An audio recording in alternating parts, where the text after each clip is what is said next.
Hi, this is Regeline Sabat, also known as Gigi, and you're listening to Walk With Me podcast. My guest today is Dr. Pam Perry. She's an award winning communications professional. Welcome to the show, Dr. Pam. Thank you, Gigi. Thank you so much for having me, and Happy New Year to you. Likewise, Happy New Year. Now, why don't you start off by telling us more about you and where are you from? I am from Detroit, Michigan, and my business is Ministry Marketing Solutions, about 21 years old. I guess, no, 22 years old this year. Started out because I really have a heart for those who want to do ministry in the world, those who are called to do certain things. And so, Ministry Marketing Solutions started with an idea that, hey, I have all this background marketing and all this, I've worked for newspapers, I work for radio stations, I work for TV stations, I've started my own magazines. And I said, if I can take the skills that I have that deal with marketing and media and branding and put it towards really a better use of helping those who want to help others, that's my calling. So I've been doing that for about 22 years. And Pam Perry PR really got branded about 2010, I guess you would say, when I call it PR 2.0. And I really just dug right deep into, besides doing PR traditionally, but really doing PR from a standpoint of PR 2.0, social media, digital marketing. And for the last 10 years or no, Gigi, you could see that it's really, really been explosive.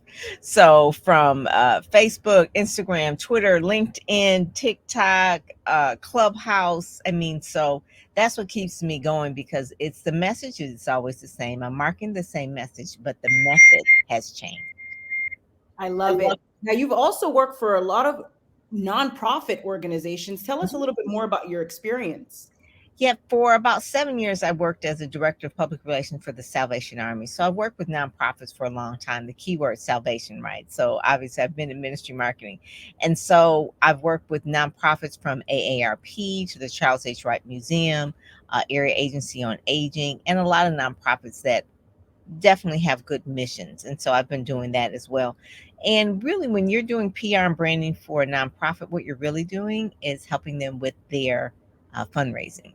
So if you know of anyone who's working nonprofit world and they're in the marketing, the PR department, they're really an arm of fundraising, because that's how they survive. That's how they get their money. So in order for them to do fundraising, you'd have to really tell a story. So I'm really a storyteller in terms of really telling the stories for authors and speakers and for those organizations that want to do good in the world. I love it. Now, Dr. Roslyn has joined us. She says, greetings and ministry marketing. Welcome. Thank you for Thank joining us. you. Thank you. Yes, ma'am. Now, can you tell us a little bit more about your book, Dr. Pam? Synergy Energy. So that book is actually a book that's a classic, I guess you would say at this point. It's code word for old. That was the first book that I put together called Synergy Energy, and it really talked about how to really use the power of partnerships in order to promote your brand.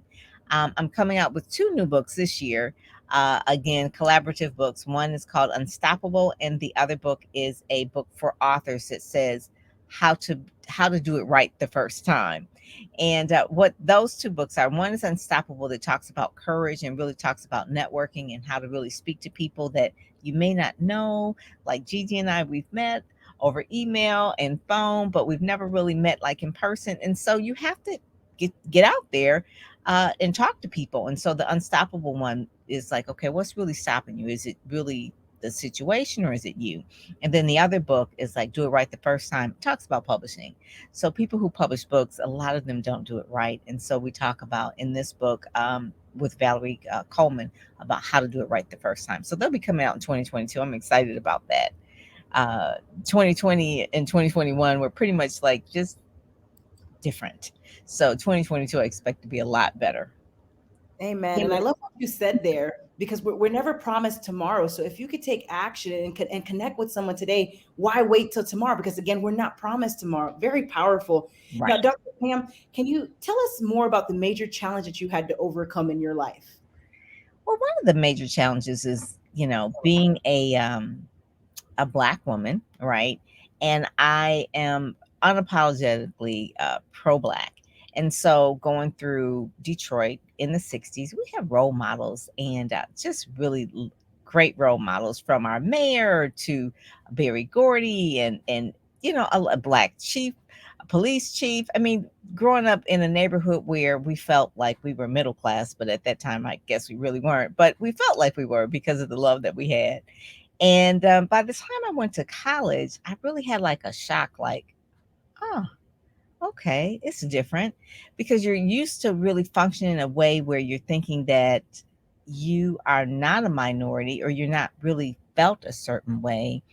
And first time I ever really felt prejudice, I guess you would say, going away to college. I really felt prejudice just from the fact that I was Black, that I wasn't offered the same opportunities, or teachers and professors would have a certain idea about you. And so that just really stuck with me for a long time. And it's been a something that I have felt like is I've been charged to do. So because of those situations, where, like for instance, just racist people, right? Just racist people, and I'm in the communications field, so I made it my life work to really just try to inspire and encourage other Black people who are going in communications. So one of the first things I did was join National Association of Black Journalists. I also then started another group called the National Association of Black Women in Media. These were all groups that were kind of like advocacy groups, but then also were groups to encourage and support one another. And then out of college, you wouldn't think that, okay, well, in college that happened. It also happened when I got out of college and got working in the work world. And I realized that I was working in radio, and I realized that all of my African American friends, all my Black friends, were like the lowest person on the totem pole. And that was like, you know what, this has got to change. This has got to stop. We need to do something about that. And so I started another organization called Blacks in Advertising, Radio, and Television. And again, we mentored those that were in college. We gave away scholarships. We did career conferences. Every single month, we did professional development meetings. And this was like all my free time, right? This was this was in my 20s and my early 30s. And we did that for about 10 years and grew the organization to about 1,000. And we networked with other organizations around the country, Blacks in Public Relations, the Black Public Relations Society of America, targeted advertising professionals in Chicago and LA. So, there's strength in numbers. And I know that Black people, we have so much to overcome, but I think if we work together, we can really make some changes. And so if no one's going to do it for you, I'm like the person, like, we'll just do it ourselves. So we did that. And then now in my business, right? So I have Speakers Magazine, which has the official magazine of Black Speakers Network. Again, I'm just a big proponent of pro-Black things and making sure that if you are Black, that you don't feel like, you're less than, or that you don't have the opportunities, but creating opportunities. So Speakers Magazine was to be created just for those Black speakers that are trying to break into the speaking industry, and we are highlighting them. And the same thing with everything that I do, with the Black Speakers Network. We're nurturing and encouraging those that may be first generation speakers. We don't come from a long line of people maybe have done any of this because of our background of being African American. But so you could say that the bad thing that happened in my life, really feeling that prejudice and the racism, or what they call microaggression, or whatever you want to call it, basically, you call it what it is. And so you can either say, okay, I'm going to be mad about it, or I'm going to do something about it. And I decided to say I'm going to do something about it. So everywhere I go, I typically create some type of organization where we can get together and we empower one another. Amen. Very powerful. Now, how important is your faith to you? That's the main reason why I started Ministry Marketing Solution. It's the number one thing.